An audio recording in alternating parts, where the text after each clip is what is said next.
Di mana seingat saya dalam kuliah yang lalu bicarakan tentang konsep tauhid, konsep ketuhanan dalam Islam.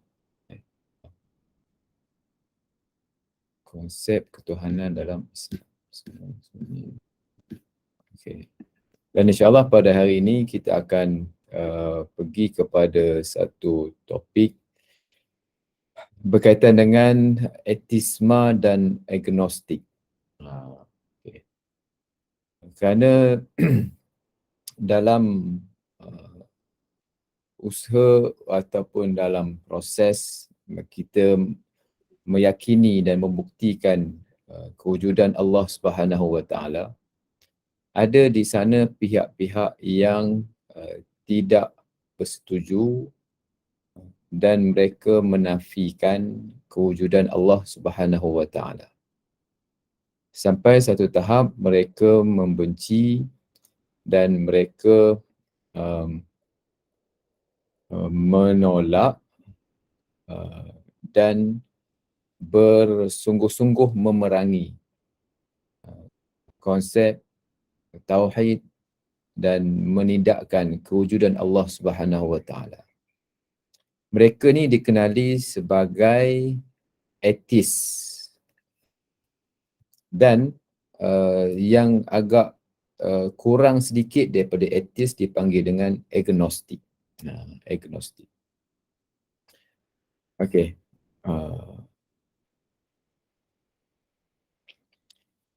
Permasalahan dalam perbincangan tentang etisma ini bermula dengan kewujudan Allah Ta'ala itu termasuk dalam perkara ghaib. Termasuk dalam perkara ghaib. Apabila Allah Ta'ala termasuk dalam perkara ghaib, maka kita memang tidak dapat untuk menunjukkan ataupun untuk nak melihat secara langsung Allah Subhanahu Wa Taala. Dan kita hanya dapat untuk membuktikan sahaja kewujudannya. Untuk kita membuktikan kewujudannya dan kita tidak dapat untuk melihat sendiri Allah Subhanahu Wa Taala. Maka oleh kerana itu dia menimbulkan perbalahan, menimbulkan persengketaan dalam kalangan manusia kerana ada manusia yang berfikiran pendek, mempercayai sesuatu hanya apabila dia dapat melihatnya, barulah dia percaya. Namun bagi kita orang yang waras, mempercayai sesuatu ini tidak semestinya selepas kita melihat dengan mata kepala. Kerana terdapat perkara lain, bukti-bukti yang lain yang menunjukkan kewujudannya bagi kita sudah memadai. Kalau dapat tengok lagi bagus. Tapi kalau tak dapat tengok, kita memadai dengan melihat ataupun dengan memerhatikan ataupun dengan kita mendapati bukti-bukti tentang kewujudan Allah Subhanahu Wa Taala. Oleh kerana Allah Ta'ala ni tidak dilihat dan hanya bergantung kepada bukti, maka sebahagian daripada manusia menolak dan tidak mempercayai kewujudan Allah Subhanahu Wa Taala. Dan di sinilah timbulnya pelbagai persepsi di kalangan mereka yang menafikan kewujudan Tuhan yang kita namakan sebagai atheist, ataupun dulu dipanggil dalam bahasa Arab disebut sebagai ilhad, ataupun dalam bahasa orang putih atheist lah. Ataupun yang kurang daripada itu, yang nak kata tak percaya macam ada. Nak kata ada tapi tak ada bukti. takut kok tak ada. Nak kata tak ada, macam ada, nanti takut Tuhan ada. So macam mana? Mereka ni di kalangan orang yang ragu dan mereka tergolong yang dinamakan sebagai atheist. Dan yang ketiga ialah orang yang beragama, sama ada Islam ke, Kristian ke, Buddha dan sebagainya. Mereka mempercayai kewujudan Tuhan. Siapa tu Tuhan, itu lain cerita lah. Itu maknanya itu berbeza mengikut agama-agama. Tapi maknanya mereka terdapat kumpulan-kumpulan yang menerima kewujudan. Yang jalan-jalan ni memang tak ada hari Dekat je. Okey. Maka oleh kerana Tuhan tu tidak dilihat, maka ditimbullah berbagai definisi Tuhan. Tuhan tu macam mana? Dan ini menimbulkan juga perbezaan antara agama. Dan kewujudan Tuhan itu sendiri serta peranan Tuhan, ini antara yang diperselisihkan dalam kalangan manusia. Sebab apa? Sebab tak dapat dilihat. Sejauh mana peranannya, sejauh mana kuasanya, sejauh mana kewujudannya, sejauh mana dia boleh tahu semua perkara. Ini diperselisihkan dalam kalangan manusia. Kita orang Islam tahu perkara ini daripada Quran. Kita orang Islam tahu perkara ini daripada hadis yang menjelaskan tentang definisi Tuhan, kewujudan Tuhan, peranan Tuhan. Ini semua dapat dalam Quran dan hadis. Fitrah manusia yang Tuhan berikan kepada kita untuk nak mengetahui dan juga untuk nak menyedari kewujudan Tuhan hanya mampu sekadar untuk sedar dan ada keperluan kepada Tuhan. Kita ni diberikan fitrah untuk nak tahu, untuk nak ada kesedaran dan keperluan. Bukan untuk tahu, untuk ada kesedaran dan keperluan kepada Tuhan. Namun siapa itu Tuhan, apa peranan Tuhan, tak boleh manusia sendiri yang tahu kerana manusia tak dapat nak akses kepada perkara gaib. Dia perlu kepada wahyu, perlu kepada Quran lah untuk nak menjelaskan perkara-perkara itu. Okay. Maka terdapatlah 4 persepsi ini. Saya sebutkan tadi 3, sebenarnya 4. Ada atheist tak percaya, agnostik ragu, theisme yang saya sebutkan tadi, agama-agama ni mereka mempercayai kewujudan Tuhan. Dan yang keempat ialah apatisma. Apatisma ni ialah tak peduli kewujudan Tuhan. Kenapa tak peduli? Bagi mereka, Tuhan ada pun tak apa, tak ada pun tak apa. Ada pun tak menambah beban. Ada pun tak menambah kebaikan. Tak ada pun tak mencacatkan apa-apa. Ini kumpulan apatisma.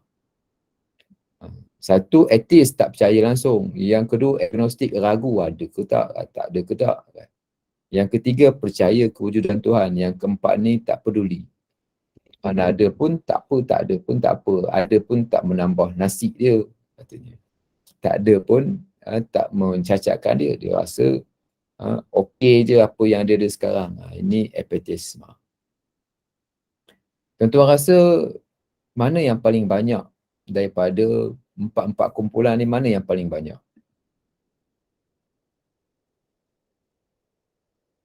Daripada 4 ni, daripada 4 jenis ni, mana yang paling banyak sekali? Siapa nak bagi pandangan? Mempercayai Tuhan. Mempercayai Tuhan. Percayai kewujudan Tuhan. Yang mempercayai, orang yang mempercayai kewujudan Tuhan ni ramailah. Yang tak percaya kepada Tuhan ni tak ramai. Taklah ramai. Tapi ada. Taklah ramai tapi ada. Agnostik ni dia bercampur-campur di antara ateisme dan tak ateisme. Yang masalahnya ialah kepada apatisma ni yang tak peduli. kewujudan Tuhan. Ada pun bagi dia tak apa, tak ada pun tak apa. Okay. Kita pergi satu-satu. Kita pergi satu-satu. Atheisma ni, dia tak percaya kewujudan Tuhan. Kenapa dia tak percaya kepada kewujudan Tuhan? Kerana mereka mendakwa yang diistilahkan lack of evidence ataupun insufficient evidence. Maksudnya kekurangan bukti. Tak cukup bukti katanya. Kenapa mereka tak percaya kepada Tuhan? Sebab tak cukup bukti. Ataupun tak ada bukti. Ataupun kalau bukti tu ada, bukti itu bukti yang tak ada kaitan, yang tak relevan. Kita kata cukup dah bukti, tak payah nak tengok Tuhan. Bukan tak payah. Dengan bukti-bukti yang ada ni sudah memadai untuk kita mengakui kewujudan Tuhan. Kalau kita dapat tengok, lagi bagus. Tapi kita tak dapat dan tak mampu untuk nak akses Allah Subhanahu Wa Taala ni kita dah bincangkan dalam kuliah yang lalu kan. Cuma pada hari ini kita bincang tentang kumpulan-kumpulan yang menolak kewujudan Tuhan ini, yang saya bawa yang pertama atheist ni. Kenapa mereka tak percaya? Kerana mereka berpegang bahawa Tuhan ini tak cukup bukti. Ataupun mereka istilahkan lack of evidence. Bagi mereka, sains sudah memadai. Tak perlu kepada Tuhan lagi. Kumpulan yang mempertuhankan sains. Sains dah cukup untuk meyakini dan untuk membuktikan Tuhan. Tak perlu kepada apa kita panggil, tak perlu kepada Tuhan lagi. Sains sudah cukup untuk nak membantu kesejahteraan kehidupan manusia. Mereka kata science explains everything. Jadi kalau dululah tuan, bunyi guruh. Bunyi guruh ni dipercayai orang-orang dulu kerana ada dewa marah, ada dikaitkan dengan kepercayaan terhadap dewa-dewa yang tertentu. Sehinggalah datangnya sains menjelaskan bahawa rupanya bunyi guruh tu bukan sebab dewa, tapi sebabkan oleh apabila sesuatu cahaya melintasi sesuatu ruang udara menyebabkan wujudnya bunyi. Seperti mana macam kita ada penyapu lidi. Bila kita gerak-gerakkan dengan laju lidi tu, dia akan berbunyi. Jadi bunyi itu datang selepas daripada kilat. So kenapa ada kilat, ada guruh? Dulu orang tak faham. Maka mereka mempercayai perkara-perkara karut. Sehinggalah datangnya sains. Oh, rupanya dulu salah fahamlah kita, katanya.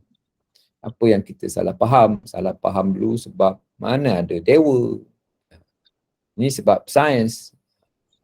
Akhirnya mereka mempertuhankan sains, mempercayai sesuatu ini boleh dijelaskan ataupun boleh dihuraikan, ataupun sains ni sudah mengganti Tuhan, tak perlulah kepada dewa-dewa ni.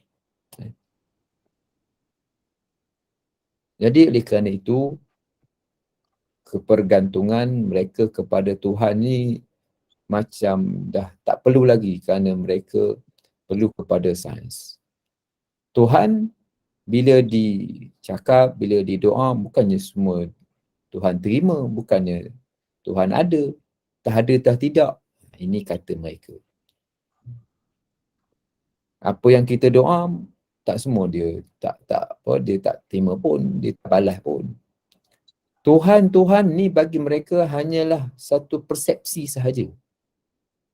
Bagi mereka ni, Kalau Tuhan yang ada pada yang manusia percaya ni, menurut pandangan atheist ni, hanyalah persepsi sahaja. Macam orang takut hantu kan, takut hantu.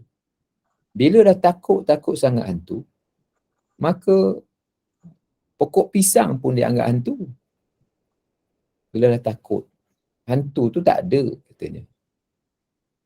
Bila dah takut sangat perasaan menghantui tu orang panggil perasaan menghantui. Bila dah takut sangat, lalu tengok pokok pisang, cabut, lari.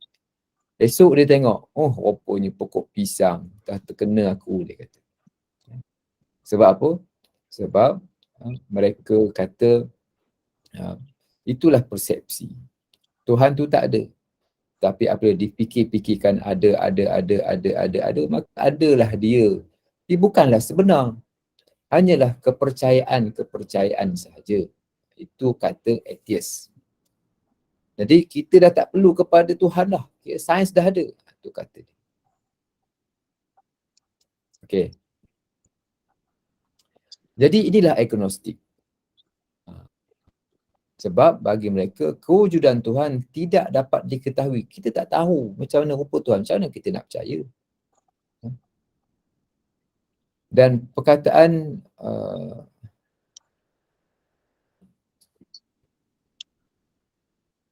atheist ni ialah dia menolak. Theist, Tuhan. Kepercayaan. Kepercayaan. Atheist ialah menolak kepercayaan terhadap Tuhan. Ini atheist. Sebenarnya orang yang menolak Tuhan ini, menolak kewujudan Tuhan ini, bagi orang biasa lah, bagi orang biasa, benda ni berlaku apabila terdapat sesuatu perkara yang menjadi sejarah hitam dalam hidup mereka. Yang mereka tidak boleh menerima perkara-perkara itu. Contohnya, berlaku katakan pernah mendapat kematian yang tragis dalam keluarganya, masalahnya. Ataupun kalau perempuan ini dirogol contohnya. Ataupun dia berlaku aksiden yang menyebabkan dia cacat. Jadi tragedi yang tragis ini menjadi sejarah hitam yang berlaku dalam kehidupan dia ini, menyebabkan dia berfikir, kenapa Tuhan menjadikan aku, memilih aku jadi begini? Sehinggalah sampai satu tahap mereka membenci Tuhan. Sehinggalah mereka sampai satu tahap menolak peranan Tuhan, menolak kewujudan Tuhan. Tak ada Tuhan. Kalau Tuhan benar-benar sayangkan kita, kenapa Tuhan bagi sakit macam gini? Ini bukan Tuhan. Sebab tu yang menolak Tuhan ini, sehingga tahap menjadi atheist ini, asalnya daripada orang Yahudi. Sebab Yahudi ni mereka memang membenci Tuhan. Orang Yahudi memang membenci Tuhan. Mereka nak lawan Tuhan, mereka nak challenge Tuhan. Mereka sengaja, memang ada kumpulan yang menolak Tuhan ini orang Yahudi. Mereka sengaja nak membenci, menolak, membuat sesuatu yang Tuhan marah, mengubah fitrah manusia, mengubah semula jadi manusia yang menjadi gay, yang jadi apa semua tu, berasal daripada kumpulan yang atheist ni lah. Itu yang etis-etis yang ada di luar negara.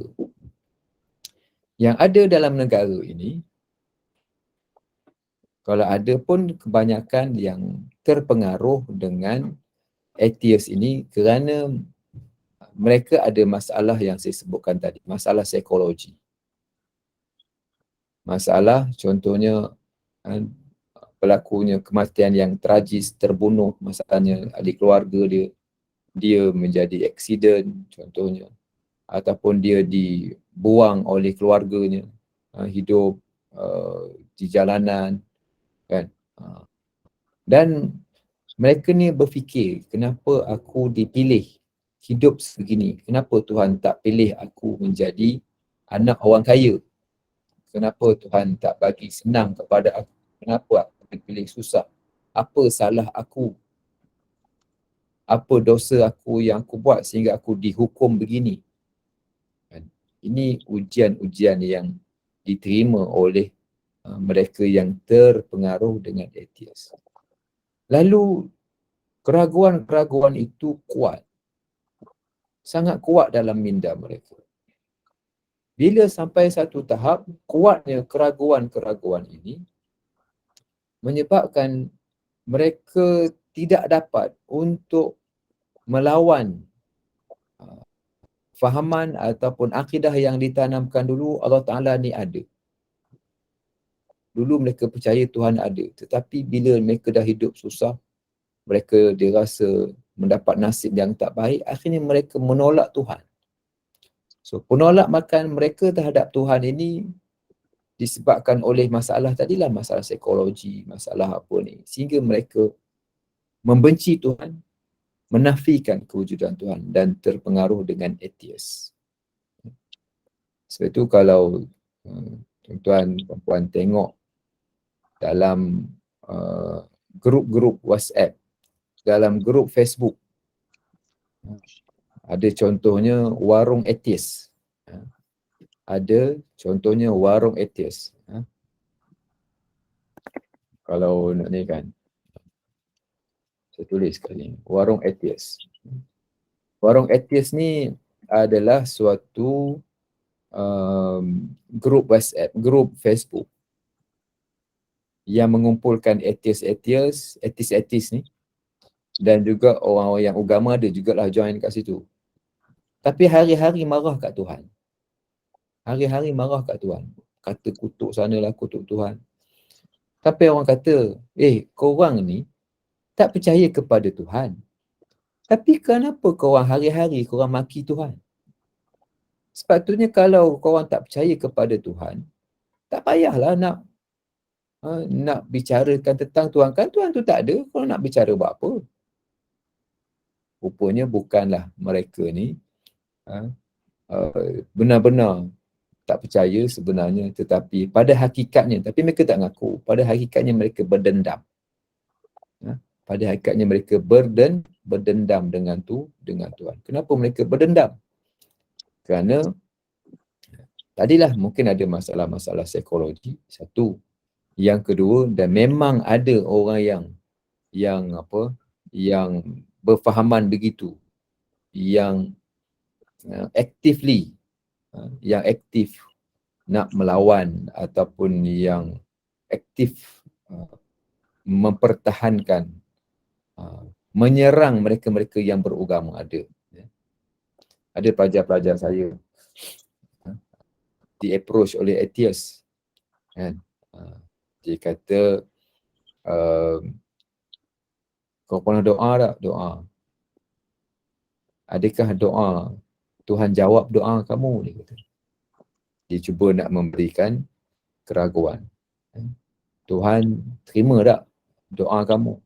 Tuhan balas tak?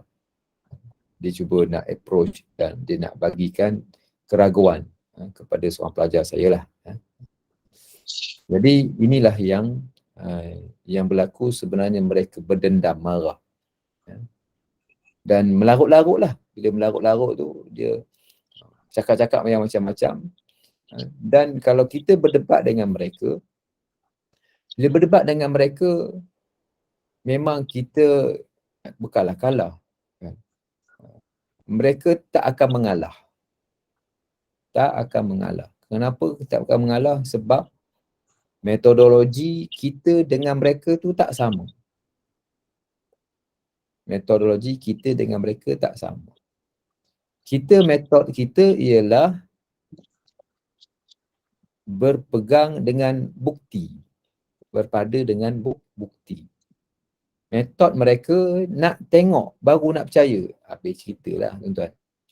Habis ceritalah. Metod kita berpada dengan bukti. Mereka nak tengok dulu. kebangkitan semula nak tengok dulu macam mana kita nak menunjukkannya, kan?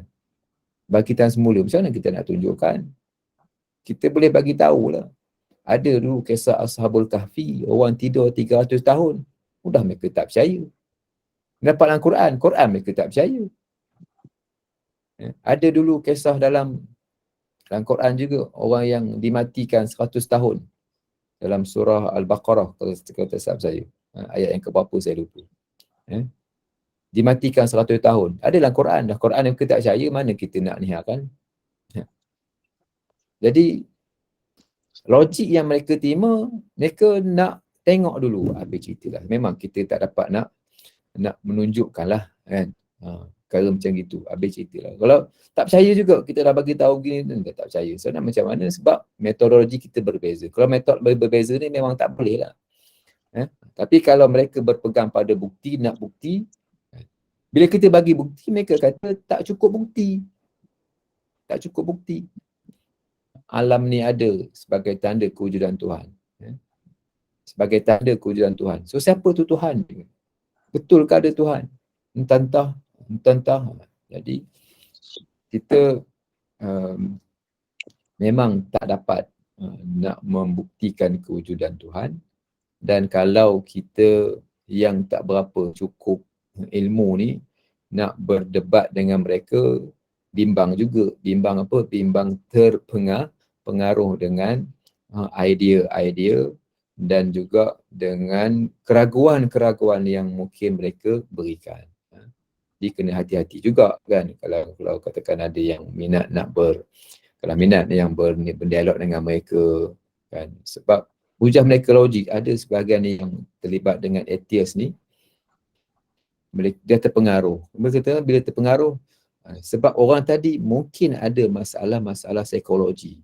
Mungkin dia pernah dia mendapat nasib yang tak baik, nasib buruk, dia timbul kemurungan, dia benci kat Tuhan. Ini mudah terpengaruh dengan kumpulan atheist ini. Yang kurang sikit daripada itu dipanggil dengan agnostik. Agnostik.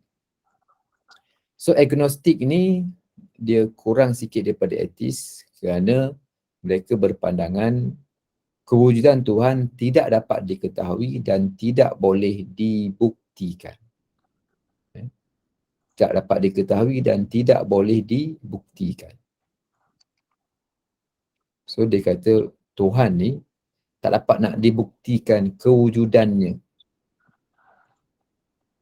Nak diketahui dia punya personality Tuhan itu rupa mana. Kita pun tuan-tuan dalam agama kita, dalam akidah kita, dalam Islam ni, Tuhan ini kita tak dapat nak sifatkan dia punya peribadi dia. Dia punya zatnya kita tak dapat nak ni kan. Hanya kita tahu sifat-sifatnya. Allah Ta'ala mempunyai 99 nama menggambarkan sifatnya. Allah Ta'ala mempunyai sifat yang pertama, 5 sifat yang pertama tu sifat salbiyah, kan? Qidam, baqa, mukhalafatul hawadis, qiyamul nafsi wahda, wadanian. Ini sifat yang bersifat salbiyah untuk menolak dan menafikan. Menafikan kelemahan Tuhan dan serupa Allah Ta'ala dengan makhluk. Kemudian qudrat, iradat, ilmu, hayat, sama', basar, kalam. Qudrat berkuasa, iradat berkehendak. Kemudian ilmu Allah Ta'ala mengetahui, mendengar, melihat. Tapi kita tak dapat nak buktikan ataupun nak tahu Allah Ta'ala ni ada mata ke, ada telinga ke, ada apa, physically kita tak dapat. Kita tak dapat nak tahu,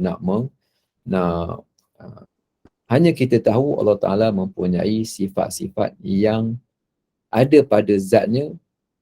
Selebih daripada itu kita tak dapat nak tahu dan kita serahkan kepada Allah Subhanahu Wa Taala. Kerana itu sahaja yang kita dapat maklumat daripada Quran dan hadis. Nak tolak, tak mungkin nak tolak kerana kita meyakini sebagaimana yang kita dah bincangkan sebelum ini, mesti bermula dengan ada. Kita bermula dengan bermula dengan ada. Dia tak bermula dengan tiada. Sesuatu mesti mula dengan ada. Kerana benda yang tak ada, nothing, benda yang tak ada, tidak boleh mencipta ada. Nak mencipta ada ni kena ada dulu. Barulah ada, mencipta ada. Sebab tu saya bagi contoh dulu antara apa? Antara ayam dengan telur. Telur dulu ke ayam dulu? Jadi jawapannya Allah dulu. Kenapa Allah dulu? Kerana Allah lah yang mula-mula. Nak tahu telur dulu, ayam dulu ke? Kan? Nak kata ayam, telur dulu. Nak kata telur, ayam dulu. Jadi pening. Sekarang ni musim orang kecoh pasal telur tak cukup. Telur tak cukup, kena import lah apa benda lah, macam-macam lah, kartel lah. Jadi tak apalah nak cerita tentang tu, tapi nak ceritanya tentang kewujudan Tuhan ini mesti bermula daripada ada, dan kita mendapat maklumat tentang Tuhan ini daripada Nabi, hadis, daripada Quran, dan di situlah kita membina logik kewujudan Allah Subhanahu Wa Taala. Ayat-ayat, tanda-tanda ni bagi kita sudah memadai untuk kita meyakini kewujudannya, dan kita akan melihat Allah Ta'ala nanti di akhirat nanti. Atheist ialah mereka berfahaman Tuhan tidak ada.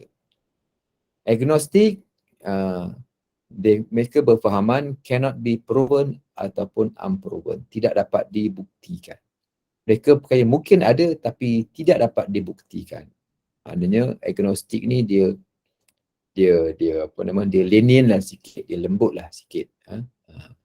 Jadi secara kasarnya memang Tuhan tidak dapat dibuktikan.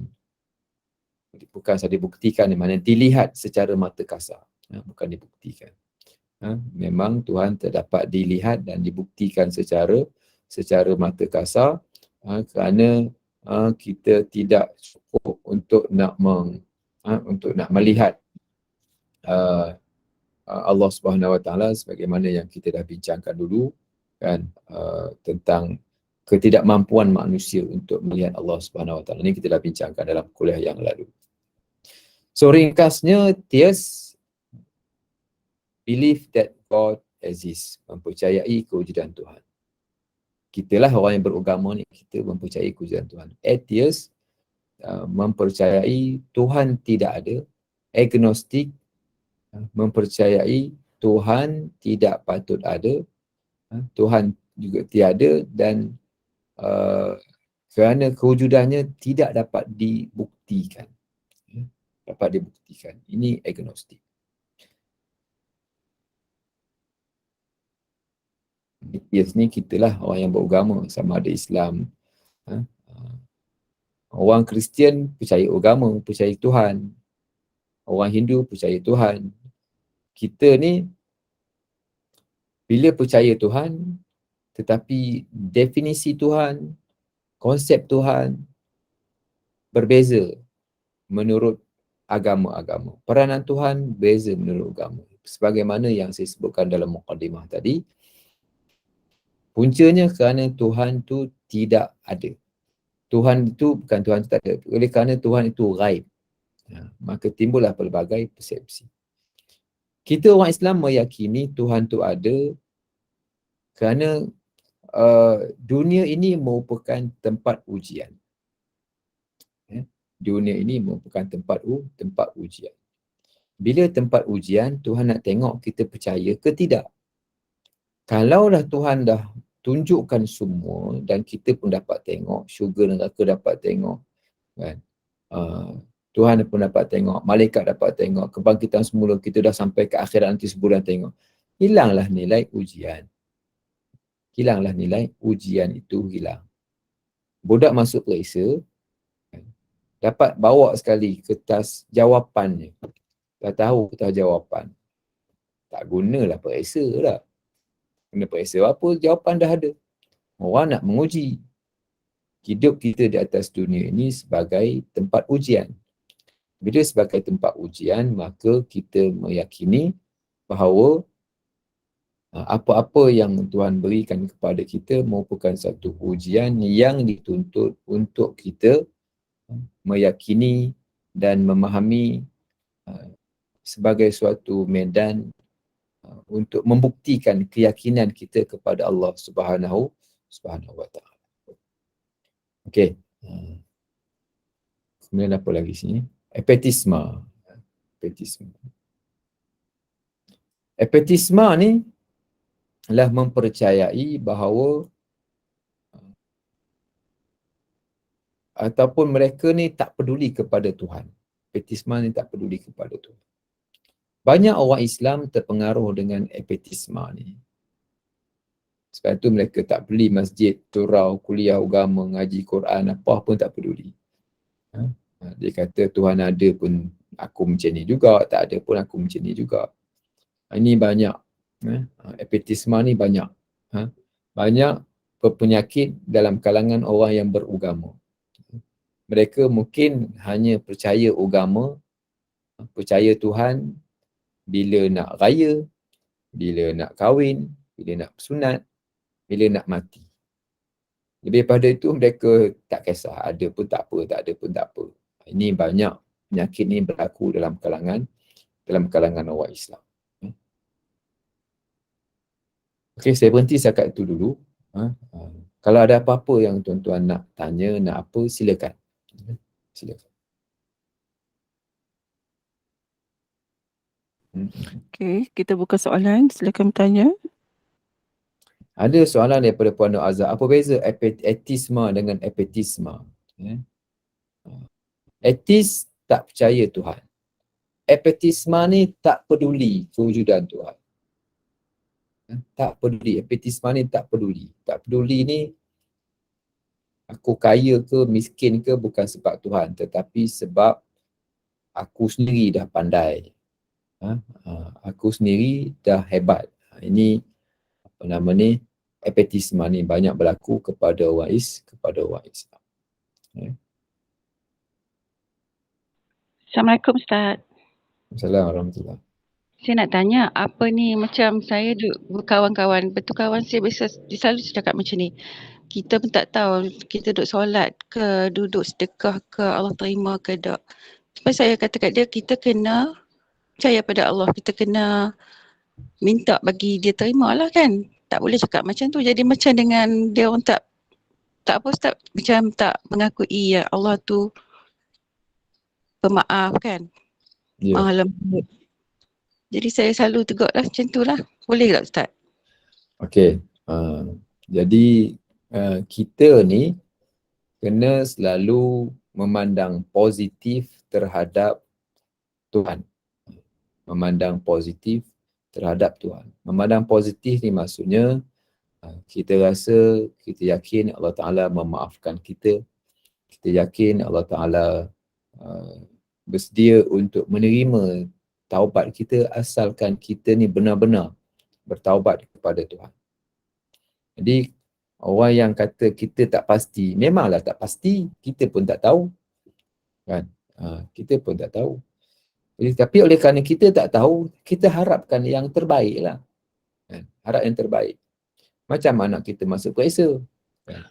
Belum tahu lagi, belum tentu lagi dia dapat bagus. Tapi kita harap apa? Kita harap yang terbaik untuk dia. Taklah kamu ni masuk periksa. Belum tentu pandai, kita kata. Mana boleh cakap macam itu. Yang masa depan anak-anak kita pun kan, belum tentu dia dah jadi orang lagi. Yang dapat periksa bagus, dapat straight A belaka masalahnya. 10 tahun akan datang, belum tentu dia bagus lagi. So apakah kita nak bersangka baik? Kamu ni dapat periksa, belum tentu bagus lagi, kita cakap macam gitu kan. Mana dia cakap macam gitu. Walaupun pada hakikatnya belum tentu, tapi kita bersifat yakin, optimis, merasa bahawa masa depan yang baik untuk dirinya. Maka itu yang sifat yang perlu ada terhadap antara kita dengan Tuhan pun sama juga. Kita kena husnuzon kan Ustaz kan? Husnuzon dan banyak-banyak husnuzon. ya, terima kasih Ustaz. Dan soalan dari Intan Okey. Al-Jafri. Soalan daripada Intan Al-Jafri. Soalan dia, orang Yahudi tu benci Tuhan tapi mereka sembah anak Tuhan ya. Orang Yahudi ni ada pelbagai kategori. Ada mereka yang menganjing Tuhan, ada mereka yang sengaja buat benda-benda yang Tuhan marah, dan ada buat contohnya menganggap manusia sebagai anak Tuhan, ada. Contohnya ada sekumpulan orang Yahudi yang menganggap Nabi Uzair sebagai anak Tuhan. Ada kisah dalam Al-Quran. Wa qalatil yahudu Uzairun ibnullah. Ada. Dan yang Yahudi yang pergi buat mempengaruhi menjadi atheist, menjadi ini, orang Yahudi juga. Mereka ni bangsa yang cuba merosakkan fahaman manusia, menyebarkan dakwah, menyebarkan fahaman yang tak betul, dan berbanding dengan orang lain yang berfahaman agama. Buat tak elok juga. Tapi mereka ni, orang Yahudi ni berdendam dengan Tuhan, marah dengan Tuhan. Kenapa mereka marah dengan Tuhan? Sebab kalau ikutkan sejarahnya, mereka marah kenapa Tuhan tidak pilih mereka sebagai Nabi dan sebagai Rasul yang terakhir dalam kalangan mereka. Sebab itu mereka marah sangat dengan Tuhan, benci, berdendam dengan Tuhan. Masa zaman Nabi, mereka meyakini Tuhan akan lantik Rasul dalam kalangan mereka. Alih-alih Rasul bukan dalam kalangan mereka, dia dalam kalangan orang Arab yang menjadi pesaing kepada mereka. Marahlah mereka ni. Bila mereka marah, macam-macam yang mereka buat terhadap Tuhan. Lantik anak Tuhan, kan? Ada sekumpulan anak Tuhan yang macam-macam yang mereka buat, sengaja untuk nak menimbulkan kebencian terhadap Tuhan. Okey. Assalamualaikum Ustaz. Waalaikumsalam warahmatullahi. Sekiranya orang Islam tu tidak peduli tentang kewujudan Tuhan, yang apatism tu, adakah akidahnya boleh rosak sehingga dia terkeluar daripada Islam? Terima kasih. Okey. Ini soalan yang baik. Dan pencerahan ini saya akan buat pada kuliah yang akan datang. Tapi ringkasnya ialah mereka masih Islam. Mereka masih Islam. Dan mereka yang perlu untuk nak didakwahkan. Mereka bukan tak percaya kepada Tuhan, mereka percaya. Tetapi sikap mereka yang tak peduli kepada Tuhan, yang tak semayang, yang tak puasa, yang belagak, yang takabur. Ini sikap-sikap yang menjauhkan mereka dengan Tuhan, yang mendorong dan menjadikan mereka orang yang zalim, yang fasik, yang menjadi ada penyakit-penyakit nifak, munafik dalam diri mereka. Jadi mereka lah yang perlu didakwahkan. Kalau mereka di kalangan orang Islam, mereka masih Islam, kita tak kata mereka kafir. Kita tak kata mereka kafir, mereka masih lagi Islam. Cumanya Islam mereka ni jauh daripada tuntutan agama. Dan inilah yang perlu untuk kita dakwahkan, yang perlu kita ajak, dan menjadi sikap dan juga pendirian kita Ahli Sunnah wal Jamaah ni tuan-tuan, ialah kita tidak mengkafirkan orang, tidak mengeluarkan orang daripada agama, melainkan kalau dia buat perkara yang terang-terang. Dia kata aku dah kafir, itu dah nak kata apa, dia cakap dah kafir. Ataupun dia kata aku nyembah tokong ni, katanya secara jelas.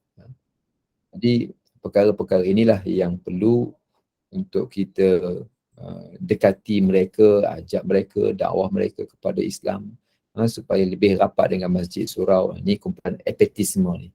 Ringkasnya, mereka tidaklah terkeluar daripada Islam kalau mereka sekini mereka orang Islam. Tetapi sikap mereka yang tak peduli kepada agama, Masjid Surau, Quran dan sebagainya perlu didekati dan perlu didakwahkan. Soalan tadi apa? Dari Izwan ni, Okey, aku bukan Islam, apakah boleh mengucap balik Ustaz? Jadi dia ni cukup bahaya. Melawak benda sebegini dia cukup bahaya. Dia cukup bahaya. Aku bukan Islam. Benda ni bab keluar Islam, bab cerai, benda ni bukan benda lawak. Benda ni bukan benda main-main. Jadi kalau benar dia cakap sebegitu, minta dia taubat. Kalau dia kata aku bukan Islam, dia perlu taubat. Dan dia kita harap dia bukan dalam keadaan dia yakin lah, dan dia taubat dan tak boleh mengulang lagi kata-kata yang seperti itu. Kita minta dia taubat, minta dia mengucap balik, dan jangan ada yang melawak-lawak dalam perkara-perkara yang berkaitan dengan agama. Bab cerai, ini bukan benda yang boleh kita gurau-gurau dalam perkara begitu. Okey. Assalamualaikum Ustaz. Waalaikumsalam. Nak tanya macam mana pula dengan gay dengan lesbian tu yang masih sanggup menukar jantinanya tu. Macam mana dari segi akidah dia tu? Okey, dari sudut akidah mereka ini, kita kena tengok apa yang mereka faham. Apa yang mereka faham. Secara umumnya, mereka ni berpendirian tidak percaya kepada ataupun macam marah kat Tuhan lah. Dan mereka ni meyakini bahawa mereka menolak, bagaikan menolak takdir. Dijadikan lelaki tetapi ingin menjadi perempuan. Tetapi mereka ada hujah. Mereka kata kami ni namanya lelaki tapi jiwa kami jiwa perempuan. Jadi untuk itu kami nak menukar jantina supaya sesuai dengan fitrah kami. Itu alasan. Mengenai mereka keluar agama tak keluar agama ni, wallahu alam, saya tak tahu nak letak, sebab dia mungkin berbeza antara individu kepada individu. Tetapi yang pasti mereka ada masalah dari sudut akidah tu, ada masalah dengan beriman dengan qada dan qadar. Ada masalah kat situ. Ada masalah kat situ. Jadi ini yang perlu untuk diterangkan dan dijelaskan, dan kita perlu untuk memahami mereka, bukan memerangi mereka. Kita fahamkan mereka apa semua, kerana bila mereka tersepit, jiwa mereka tu tersepit, maka timbullah persoalan-persoalan sedemikian. Bila jiwa mereka tu tersepit, kan, kita mungkinlah kita tak ada masalah tu, kan. Dia kata ustaz tak apalah, ustaz ni lelaki, dia kata. Cuba ustaz jadi macam saya. Saya ni lelaki, dijadikan ada kemaluan lelaki, tapi jiwa saya jiwa perempuan, dia kata. Ustaz tak jadi macam saya, dia kata. Susah kita nak jawab kan. Susah nak jawab. Tapi kita pujuk, kita bagi tahu kita begini, kita begini. Mudah-mudahan dia dapat menerima hakikat. Memang ada kejadian yang Allah Ta'ala pilih dalam kalangan manusia yang ramai yang berjiwa seperti itu. So apa kita nak ni? Kenapa persoalan mereka, kan, kenapa Tuhan pilih mereka, kenapa Tuhan tak pilih orang lain? Itulah yang mudah tergelincir kepada menjadi atheist. Tapi kita cuba, kalau ada, kan, kita cuba nasihatkan, cuba bagi tahu, kan, cuba sokong mereka, kan, bukan marah mereka, sokong mereka untuk nak menjadi seorang lelaki. Bukan pergi marah, dan memang satu cabaran. Sebab jiwa mereka lembut, kan. Pergi kat tempat orang lelaki, kena bully, kan, kena dipandang hina apa semua. Ni perlu, yalah, cabaran itu tinggi, dan kita harap mereka diberikan kekuatan oleh Allah Subhanahu Wa Taala untuk berubah menjadi orang yang lelaki.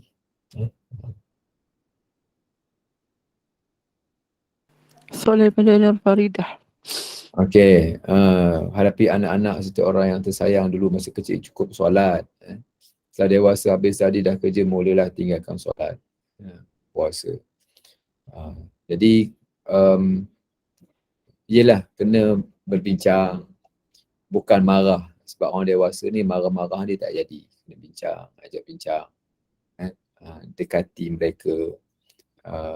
Kemudian cuba nasihatkan mereka, cuba fahamkan apa masalahnya, kan. Cuba memahamilah, cuba bercakap.